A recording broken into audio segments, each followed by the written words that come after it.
आज कहानी में हम बात करेंगे श्री प्रकाश शुक्ला की। वो श्री प्रकाश शुक्ला जिसने 25 साल की उम्र में उत्तर प्रदेश के तत्कालीन मुख्यमंत्री कल्याण सिंह को मारने की सुपारी ले ली थी। सीधे मुख्यमंत्री को सोचिए। वो श्री प्रकाश शुक्ला जिसने पहली बार AK-47 से भरे चौराहे लोगों को उड़ा दिया। वो श्री प्रकाश शुक्ला जिसने पटना जाकर वहां पर सरकार में एक मंत्री को AK-47 से भून डाला। वो श्री प्रकाश शुक्ला जिसने लखनऊ में इतनी खूनी वारदातों को अंजाम दिया कि पुलिस प्रशासन उससे दूर भागने लगी। वो श्री प्रकाश शुक्ला जिसकी गाड़ी में पुलिस वाले ने देखा कि AK-47 रखी है तो डर के मारे पुलिस वाला भाग गया। वो श्री प्रकाश शुक्ला जिसको लेकर पहली बार STF का गठन हुआ। वही STF जिसने अतीक के बेटे असद को मारा है, उसका गठन पहली बार श्री प्रकाश शुक्ला की वजह से हुआ था। वो श्री प्रकाश शुक्ला जिसकी वजह से पहली बार कॉल ट्रेस होनी शुरू हो गई। उससे पहले कॉल ट्रेस नहीं होते थे, मुखबिर के जरिए जानकारियां लेती थी पुलिस। वो श्री प्रकाश शुक्ला जिसकी तस्वीर निकालने में पुलिस प्रशासन के पसीने छूट गए। वो श्री प्रकाश शुक्ला जिसके आतंक, जिसके टेरर का असर यह था कि लोग उससे कांपते थे, आज भी इंस्पायर होते हैं। अतीक अहमद मर्डर केस में जिस सनी सिंह ने सरेंडर किया है, उसने कहा कि अतीक और अशरफ को मारा उसने, लेकिन अब वो इंस्पायर्ड है श्री प्रकाश शुक्ला से। वो श्री प्रकाश शुक्ला से जिसकी कहानी सनी देओल की फिल्म जिद्दी की कहानी से बहुत हद तक मिलती जुलती है। हमें लगा कि क्यों ना आज हम बात करें उस श्री प्रकाश शुक्ला की जिसका शागिर्द गुड्डू मुस्लिम तक रह चुका है। साल 1997 में एक फिल्म आई थी सनी देओल। देवा फिल्म का शुरुआती सीन ये है कि एक गुंडा होता है, वो एक आदमी सीधा साधा लड़का के होता है, उसकी बहन को छेड़ देता है। बहन जो है वो रोते रोते घर आती है, भाई से कहती है, परिवार वाले सीधे होते हैं। उसके बाद भाई जाकर बहन का बदला लेता है और गुंडे को मारता पीटता है। श्री प्रकाश शुक्ला ने यह कहानी 4 साल पहले ही जी ली थी। 90 के दशक की शुरुआत में श्री प्रकाश शुक्ला एक मध्यम वर्गीय परिवार का लड़का, जिसके पिताजी जो हैं वो सरकारी नौकरी करते हैं, टीचर हैं। घर में एक बहन है। बहन एक रोज कॉलेज से आती है, रोते हुए आती है और कहती है कि मुझे एक आदमी ने छेड़ा है, नाम है राकेश तिवारी। नाम पर जिक्र इसलिए दे रहा हूं क्योंकि उस दौर में एक नेता थे और एक बाहुबली टाइप के हुआ करते थे, वीरेंद्र शाही। उनकी खासम खास ये व्यक्ति हुआ करता था और ये व्यक्ति आकर छेड़ता है श्री प्रकाश शुक्ला की बहन को। श्री प्रकाश शुक्ला का इससे पहले कोई आपराधिक रिकॉर्ड नहीं था। बहन के छेड़ने के बाद पिता को जब पता लगता है कि वो वीरेंद्र शाही का आदमी है तो वो कहते हैं कि बाबू देखो मत करो, बहुत खतरनाक लोग हैं, उनसे पंगा लोगे तो बच नहीं पाओगे और वो आपको खत्म कर देंगे, पूरा परिवार नष्ट हो जाएगा। लेकिन बदले की भावना, बहन को छेड़े जाने का गम श्री प्रकाश शुक्ला को ऐसा होता है कि वापस जाता है। उसी चौराहे पर, उसी जगह पर ढूंढता है कि कहां पर वो इंसान था और जब वो राकेश तिवारी नाम का इंसान उसे मिलता है तो श्री प्रकाश शुक्ला उसे मारता है और फिर गोली मार देता है। राकेश तिवारी नाम के इस इंसान को, जो वीरेंद्र शाही का खासम खास था, उसे श्री प्रकाश शुक्ला ने पहले हाथ पांव से मारा और उसके बाद गोली से मारा और ये चर्चा जो है ये बहुत फैल गई। अब बड़ी बात यह है कि प्रदेश और देश के बाकी जो इलाके हैं वहां पर हिंदू मुसलमान, आमतौर पर जो गैंगस्टर होते हैं वो या तो मुस्लिम होते हैं या फिर उत्तर प्रदेश में अगर आप देखेंगे तो वो ठाकुर समाज से आते हैं। इन दोनों, क्योंकि इन दोनों समाज का पॉलिटिकल बैकअप जो है वो अच्छा है तो यहां से ज्यादा निकलते हैं। लेकिन श्री प्रकाश शुक्ला के साथ कहानी अलग थी। श्री प्रकाश शुक्ला जब ये मर्डर केस को अंजाम देते हैं तो उन पर पुलिस का पहरा आ जाता है। वीरेंद्र शाही दबाव बनवाते हैं, लेकिन उस वक्त उत्तर प्रदेश में गोरखपुर में एक बाहुबली हुआ करते थे, हरिशंकर तिवारी। और उस वक्त क्योंकि पूर्वांचल में, जो लोग जानते हैं पूर्वांचल को, वो समझते हैं कि पूर्वांचल में हिंदू मुसलमान से ज्यादा ब्राह्मण और ठाकुर चलता है। और श्री प्रकाश शुक्ला को हरिशंकर तिवारी जो है वो शरण दे देते हैं। हरिशंकर तिवारी शरण इसलिए देते हैं क्योंकि ये लड़का पुलिस के हत्थे चढ़ता तो उनके किसी काम का नहीं था। उन्हें लगता है कि यार जो आदमी वीरेंद्र शाही के आदमी को दिन दहाड़े मार सकता है, उससे अगर मैं अपना शागिर्द बना लूंगा तो वो बहुत बड़ा आदमी बन जाएगा और वो सब संभाल लेगा और इससे मुझे फायदा हो जाएगा। वो श्री प्रकाश शुक्ला को उस वक्त बचाते हैं कोर्ट कचहरी से और धीरे से उसे अंडरग्राउंड कर देते हैं। लेकिन तब शायद हरिशंकर तिवारी को भी अंदाजा नहीं था कि ये आदमी जो एक नॉर्मल सा लड़का है जिसने बहन के लिए बदला लिया था, ये ऐसे ऐसे कांड करेगा जो मरने के दशकों बाद भी प्रदेश में कहानियों में सुनाए जाएंगे। श्री प्रकाश शुक्ला जब वहां से लौटा तो फिर वो बदला इंसान था। उसके अंदर अब पावर, सत्ता, नशे का पागलपन सवार हो गया था और उसे बिहार में उस वक्त एक मोकामा में बाहुबली हुआ करते थे सूरज भान सिंह। सूरज भान सिंह को उसने अपना गॉडफादर बनाया और उसके बाद जितने भी तरह के गैर कानूनी धंधे हो सकते हैं, ड्रग्स से लेकर लॉटरी, किडनैपिंग, जितनी भी चीजें होती, वसूली, सब में वो इन्वॉल्व हो गया। हालांकि श्री प्रकाश शुक्ला के बारे में एक बात और बड़ी प्रसिद्ध है कि वो अय्याशी में भी एक नंबर था। महंगे क्लब जाना, महंगी कॉल गर्ल्स पर खर्चा करना, हजारों लाखों रुपए यूं उड़ा देना। वो अपने दोस्तों में डींगे भी हाँकता था कि यार 5-5 हजार रुपए का मेरा बिल आता है। लेकिन श्री प्रकाश शुक्ला को यह बात परेशान कर रही थी कि टैलेंट होने के बावजूद उसके टैलेंट को लोग पहचान नहीं रहे और उसे इज्जत नहीं मिल रही। लोग उसे नौसिखिया मान रहे और अपने आप को उसके अंदर एक जुनून साबित हो गया कि मुझे सही करना है, मुझे दिखाना है कि मैं कितना बड़ा डॉन हूं। और इस डॉन गिरी, माफियागिरी में उसने कत्ल कर दिया वीरेंद्र शाही का। वीरेंद्र शाही वही जिनकी दुश्मनी हरिशंकर तिवारी से थी। उससे पहले एक और आदमी थे जिनका मर्डर हुआ था इलाहाबाद गोरखपुर यूनिवर्सिटी में, छात्र संघ अध्यक्ष थे रविंद्र सिंह। उसके बाद महराजगंज सीट से विधायक थे वीरेंद्र शाही। और वीरेंद्र शाही की जिस तरह से यह मर्डर केस हुआ, उसने श्री प्रकाश शुक्ला को स्टेट में पॉपुलर कर दिया। खबर फैल गई कि यार गोरखपुर का एक लौंडा है जिसने वीरेंद्र शाही को मार दिया, जो ठाकुरों के सर्वमान्य नेता थे, जिनका दबदबा था, हरिशंकर तिवारी जैसे लोग जिनसे डरते समझते थे। वीरेंद्र शाही घटनाक्रम को क्योंकि प्रदेश की राजधानी लखनऊ में अंजाम दिया गया था, वो ठाकुरों के बड़े नेता थे, यूपी में ठाकुरों का बोलबाला था, विधायक थे।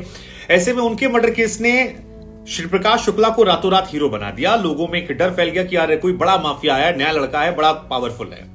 लेकिन श्री प्रकाश शुक्ला में पागलपन जो था वो यही नहीं रुका। उसके बाद उसके अंदर पागलपन और बढ़ता गया और 13 जून 1998 को उसने बिहार में मोकामा में जो उनके गॉडफादर थे सूरज भान, उनके कहने पर सूरज भान ने एक सुपारी ली वहां किसी विधायक से और उन्होंने सुपारी दी ब्रिज बिहारी प्रसाद की।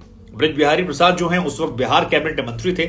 और आपको जानकर हैरानी होगी कि पटना में AK-47 लेकर श्री प्रकाश शुक्ला जाता है 1998 में, 13 जून 1998 को। और जैसा आप फिल्मों में देखते हैं, अतीक अहमद मर्डर केस में तो फिर भी आके सिर में लगाया गया, वहां श्री प्रकाश शुक्ला ने पटना में विधायक मंत्री ब्रिज प्रसाद तिवारी को सरेआम गोलियों से भून दिया। और यह भारत के इतिहास में पहली ऐसी घटना थी जहां पर AK-47 का इस्तेमाल किया गया। इससे पहले किसी घटना में AK-47 का इस्तेमाल नहीं था। और AK-47 और श्री प्रकाश शुक्ला एक दूसरे की पहचान बन चुके थे। वो एक गजब का माहौल बन गया था कि यार जो नया वाला गुंडा है उसके पास बैग में हमेशा AK-47 रहता है। पुलिस प्रशासन जो जानते भी थे यहां पर हुआ, उसकी हिम्मत नहीं होती थी कि एक राइफल के सामने AK-47। इसके बाद जो हरिशंकर तिवारी ने उसे पाला पोसा, शुरू में बचाया, उससे भी उसकी अनबन हो गई। और हरिशंकर तिवारी जो है कहा जाता उस वक्त प्रदेश सरकार में मंत्री हुआ करते थे और ब्राह्मणों के एक बड़े नेता थे। लेकिन श्री प्रकाश शुक्ला की नजर उनकी सीट पर भी थी और श्री प्रकाश शुक्ला अब सर्वोच्च नेता और सर्वोच्च बाहुबली बनना चाहता था। वो हरिशंकर तिवारी जो अपने आप में एक बड़े माफिया डॉन जिनकी तूती बोलती थी, आपको जानकर हैरानी होगी कि उनकी भी हालत खराब हो गई थी। हरिशंकर तिवारी को मारने का भी जिम्मेदारी इसने ले ली और हरिशंकर तिवारी इतना ज्यादा डर गए थे कि श्री प्रकाश शुक्ला के जो पिताजी हैं उन्हें वो 24 घंटे अपने साथ रखते थे।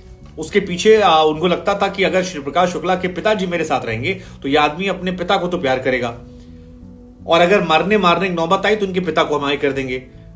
अब आप सोचिए क्या डर, क्या खौफ श्री प्रकाश शुक्ला का उस दौर में रहा होगा। और लगातार श्री प्रकाश शुक्ला ने इसके बाद सूरज भान के साथ मिलकर ठेके लिए हैं, एक के बाद एक घटनाक्रम को अंजाम। मसलन 11 मई 1997 को अमीनाबाद लखनऊ में लोग जाते हैं, एक व्यापारी है पंकज श्रीवास्तव, घर में घुसते हैं, उसको गोली मार देते हैं। उसके बाद बिल्डर मूलचंद अरोड़ा, इन्हें गोली मार दी जाती है उसी साल 12 मई 1997 को। ये एक दो घटनाएं नहीं है। इसके बाद लखनऊ में एक होटल है दिलीप होटल, वहां पर 4 लोग नाश्ता चाय कर रहे थे, वहां घुसकर मार देना। लखनऊ में इतनी वारदातें हो गई कि पुलिस प्रशासन के होश फाख्ता हो कि भाई ये कौन आदमी है जो एक के बाद एक मर्डर केस बढ़ाया जा रहा है। और पुलिस साल 1997 में जनवरी में, फरवरी में, जून में, जुलाई में, अगस्त में 4 से 5 वारदातें ऐसी हुई जहां पर श्री प्रकाश शुक्ला ने सुपारी ली और AK-47 से भून दिया। पुलिस प्रशासन बिल्कुल परेशान। इसके बाद ये खबर जो है ये मुख्यमंत्री तक पहुंच जाती है कि एक लड़का है जिसके पास AK-47 है, वो डरता किसी से नहीं है, पागलपन जुनून उसके सर पे इतना सवार है कि वो जिसको चाहे मार सकता है। बड़े बड़े व्यापारियों को मार दे रहा था, किडनैप करना, करोड़ों रुपए की रिश्वत लेना और उस जमाने में हाई प्रोफाइल लैविश लाइफस्टाइल जीना। एक से एक उसने प्रोस्टिट्यूट जो है पाल रखी थी, एक गर्लफ्रेंड उसकी दिल्ली में थी जिसके किस्सा हम आपको बाद में सुनाएंगे। लेकिन तब पहली बार कहा जाता है कि 4 मई 1998 को यूपी STF का गठन किया गया। यही STF जो आज अपराधियों के लिए काल बनी है, ये उस दौर में श्री प्रकाश शुक्ला के द्वारा बनवाई गई थी। और इस STF को टास्क मिला था श्री प्रकाश शुक्ला जिंदा या मुर्दा। 50 काबिल अधिकारियों की टीम जो है वो एक साथ शामिल की गई और इस कार्य में लग गई। हालांकि इसके बाद 9 सितंबर 1997 को श्री प्रकाश शुक्ला को लेकर जानकारी मिली और पहला एनकाउंटर हुआ। और खबर आई थी कि श्री प्रकाश शुक्ला अपने 3 दोस्तों के साथ लखनऊ में जनपद में बाल कटवा रहा था और पुलिस प्रशासन यहां से पहुंची उसे मारने के लिए। लेकिन उस एनकाउंटर में श्री प्रकाश शुक्ला को कुछ नहीं हुआ। श्री प्रकाश शुक्ला ने उल्टा AK-47 का इस्तेमाल करके पुलिस के खास आदमी को मार दिया और उस पुलिस वाले की मौत ने उस दौर में जो SP थे उनको तोड़ दिया था। भावुक हो गए थे वो लोग, क्योंकि बड़ी मुश्किल से ये टीम बनाई। पुलिस प्रशासन इस घटना से टूट जाती है। कहते हैं उस दौरान जो STF प्रमुख थे उन्होंने कसम खा ली थी कि श्री प्रकाश शुक्ला को कैसे भी मारेंगे, क्योंकि जो पुलिस वाला मरा था उसको लेकर पुलिस वाले टूट गए थे और श्री प्रकाश का टेरर जो है वो और ज्यादा फैल गया था। इसी घटना के बाद बिहार में जो मंत्री थे लाल बत्ती गाड़ी में जाकर उनको श्री प्रकाश शुक्ला ने ठोक दिया। यहां सारी ये घटनाएं चल रही थी। इसी बीच एक खबर आती है कि श्री प्रकाश शुक्ला ने कल्याण सिंह जो कि मुख्यमंत्री हैं उनको मारने का ठेका ले लिया है। अब इसके पीछे 2 चीजें हो सकती है। एक ये हो सकता है क्योंकि ये पक्का नहीं हुआ था और कहा जाता साक्षी महाराज जो उन्नाव के सांसद हैं उन्होंने कल्याण सिंह को बता दिया, कल्याण सिंह ने उसके बाद और टाइट करवा दिया और इसी के बाद श्री प्रकाश शुक्ला की अंतिम कहानी शुरू हो गई थी कि श्री प्रकाश शुक्ला को मार दिया जाएगा, एनकाउंटर हो जाएगा।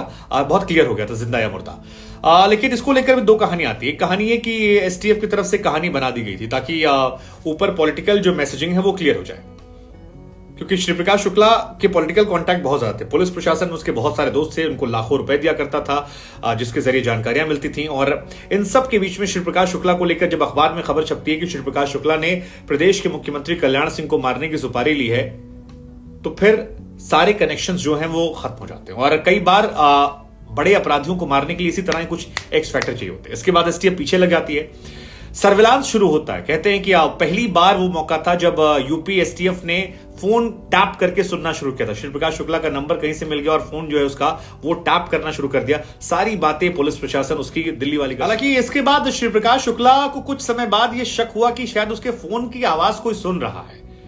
श्री प्रकाश शुक्ला समझ नहीं पाया हो कि उस टाइम फोन नया नया था और फोन पर पहली बार बात करना और पहली बार फोन का इस्तेमाल टैप होना 97 की हम बात करें, तब फोन टैपिंग इतना वो नहीं था।